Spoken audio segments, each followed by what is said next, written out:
Hello student, welcome back to Torrent Academy. मेरा नाम है अभिषेक सिंह और मैं हूं आपका बायोलॉजी मेंटर।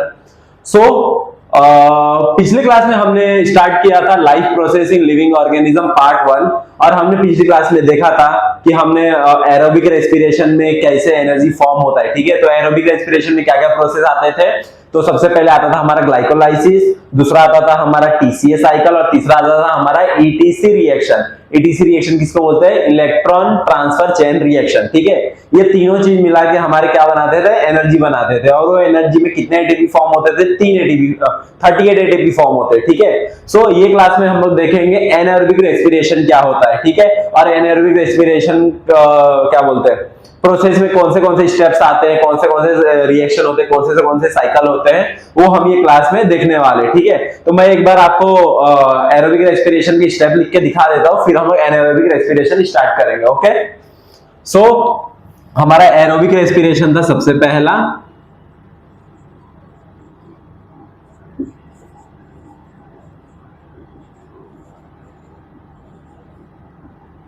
इसके अंदर हमारे 3 रिएक्शंस आते थे। ठीक है, सबसे पहला था ग्लाइकोलाइसिस, सेकेंड था हमारा टीसीए साइकिल जिसे हम क्रेब्स साइकिल भी बोलते हैं, और थर्ड था हमारा ईटीसी रिएक्शन। ठीक है, इसमें क्या होता था, ग्लाइकोलाइसिस में जो भी हमारे पायरुविक एसिड बनते थे, ठीक है, पायरुविक एसिड, जो भी पायरुविक एसिड बनते थे वो किस में कन्वर्ट हो जाते थे? एसिटाइल को एंजाइम में, फिर जाके ये किस में ट्रांसफर होते थे? हमारे क्रेब्स साइकिल में। क्रेब्स साइकिल में क्या बनता था हमारा? NADH2FADH2। ठीक है, ये पायरुविक एसिड ग्लाइकोलाइसिस साइकिल में भी एटीपी बनता है, टीसीए साइकिल में भी एटीपी बनता है। फिर ये जो NADH2 था और FADH2 था, ये कहां ट्रांसफर हो जाते थे? हमारे ईटीसी चेन रिएक्शन में। और यहां पे जाके हमारे पास टोटल मॉलिक्यूल कितने बनते थे एटीपी के? 38 मॉलिक्यूल। हमने पिछली क्लास में देखा था कि 1 ग्लूकोज मॉलिक्यूल से 38 एटीपी मॉलिक्यूल बनते हैं। ठीक है, आइए अभी हम देखते हैं एनाएरोबिक रेस्पिरेशन क्या होता है। ओके,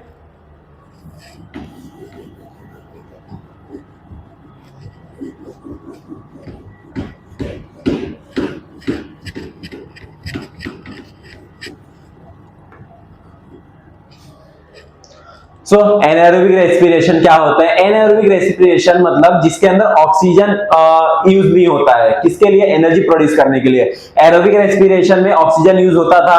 ठीक है, ग्लूकोज मॉलिक्यूल को ऑक्सीजन के साथ ऑक्सीडाइज कराते थे हम लोग, फिर जाके एनर्जी क्रिएट होता था।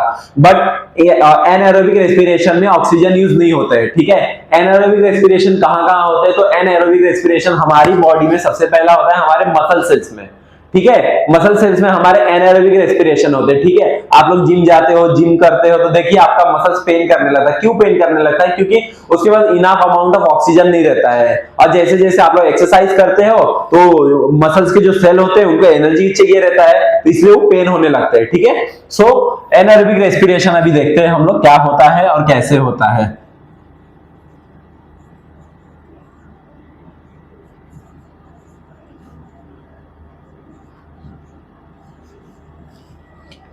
ठीक है क्लास, तो अभी हम लोग देखेंगे एनाएरोबिक रेस्पिरेशन क्या होता है। ठीक है, एनाएरोबिक रेस्पिरेशन में हमारे 2 स्टेप्स आते हैं। सबसे पहला ग्लाइकोलाइसिस और सेकंड हमारा आता है फर्मेंटेशन।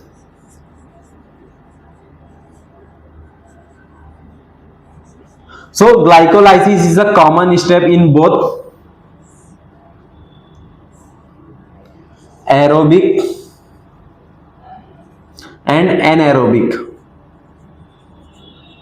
ठीक है, ये बात ध्यान में रखिएगा कि जो ग्लाइकोलाइसिस है वो हमारा कॉमन स्टेप है, एरोबिक में भी होता है और एनाएरोबिक में भी होता है। ठीक है, फर्मेंटेशन क्या होता है? फर्मेंटेशन एक ऐसा प्रोसेस है जो हमारे डेली लाइफ में बोल सकते हैं हम लोग एग्जांपल लेते हैं मिल्क। मिल्क से हम लोग क्या बनाते हैं, दही बनाते हैं, ठीक है। सो जो दही बनाने के लिए प्रोसेस होता है उसे हम लोग फर्मेंटेशन बोलते हैं, ठीक है। ये फर्मेंटेशन कैसे होता है, तो कुछ हमारे एसिड्स होते हैं, ठीक है। कौन से acid, like acetic acid, lactic acid. आप लोगों को पता रहेगा कि कर्ड में लैक्टिक एसिड प्रेजेंट रहता है, ठीक है। वो लैक्टिक एसिड क्या करता है कि हमारे मिल्क को कर्ड में कन्वर्ट कर देता है, ठीक है। सो फर्मेंटेशन से दो प्रोडक्ट बनते हैं, एक तो एल्कोहल बनता है और दूसरा हमारा एसिटिक एसिड बनता है, या बोल सकते हैं हम लोग लैक्टिक एसिड बनता है, ठीक है। सो एल्कोहल बनता है और हमारा एसिटिक एसिड और लैक्टिक एसिड बनता है। कौन सा प्रोसेस है, फर्मेंटेशन प्रोसेस है। और ये कौन सा प्रोसेस है, हमारा एनाएरोबिक रेस्पिरेशन में आता है, जिससे हमारा एनर्जी क्रिएशन होता है, ठीक है। अभी ये जो एल्कोहल है, ये एसिटिक एसिड है, आया किधर से। सो हमने देखा था ग्लाइकोलाइसिस में क्या होता था, सबसे पहले पायरुविक एसिड बनता था, ठीक है। ये पायरुविक एसिड हमारा एसिटाइल कोए एंजाइम में कन्वर्ट हो जाता था, ठीक है। अब जब ये एसिटाइल कोए एंजाइम इसके अंदर जाएगा, किसके अंदर जाएगा, फर्मेंटेशन के अंदर जाएगा, तो जैसे फर्मेंटेशन हो वो क्या बनाएगा, या तो एल्कोहल बनाएगा, या फिर एसिटिक एसिड बनाएगा, या फिर लैक्टिक एसिड बनाएगा, ठीक है। इसको हम लोग बोलते हैं फर्मेंटेशन, ओके। तो ये हमारा था एनाएरोबिक रेस्पिरेशन के स्टेप्स।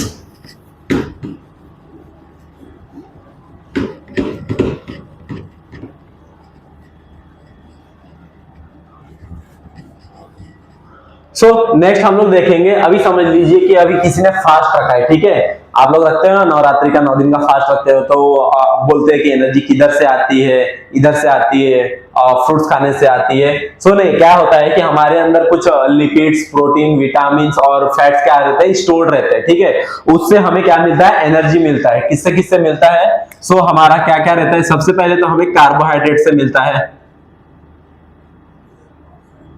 ठीक है। ये कार्बोहाइड्रेट से क्या बनता है, ग्लूकोज बनता है। ये ग्लूकोज किससे, कौन से साइकिल में बनता है, हमारा ग्लाइकोलाइसिस साइकिल में, ठीक है। ये ग्लूकोज किस में कन्वर्ट हो जाएगा, हमारा पायरुविक एसिड, पायरुविक एसिड में, ठीक है। और ये पायरुविक एसिड से फिर क्या बनता है, एसिटाइल कोए एंजाइम बनता है। ये एसिटाइल कोए एंजाइम किसके अंदर जाता है, हमारा क्रेब्स साइकिल,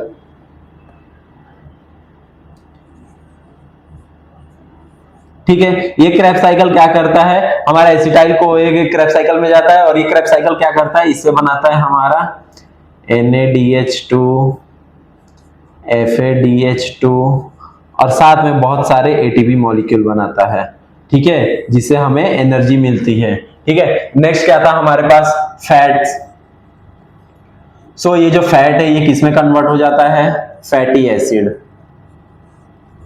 ठीक है। ये फैटी एसिड जाकर किधर कन्वर्ट हो जाता है, हमारा एसिटाइल कोए में। फिर एसिटाइल कोए के बाद कौन सा क्रेब्स साइकिल आता है, क्रेब्स साइकिल बाद ETC साइकिल आता है। ETC साइकिल में NaDH2 से क्या बनता है, ATP बनता है। FADH2 से क्या बनता है, ATP बनता है, ठीक है। नेक्स्ट हमारे पास क्या है, प्रोटीन है।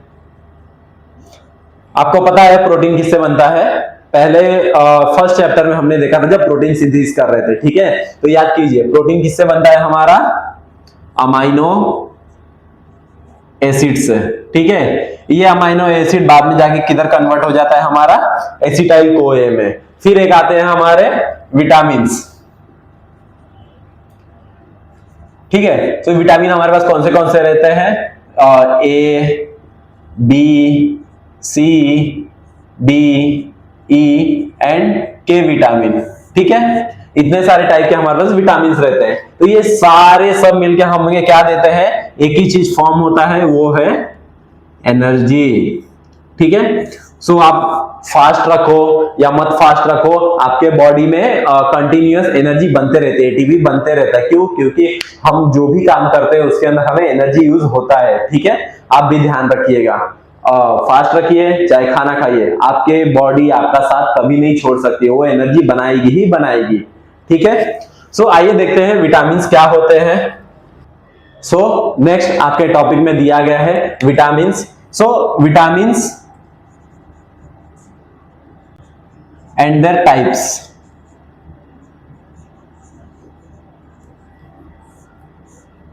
So vitamins क्या होते हैं? Vitamins are macromolecule which are essential for our body to survive, to take energy, to make energy.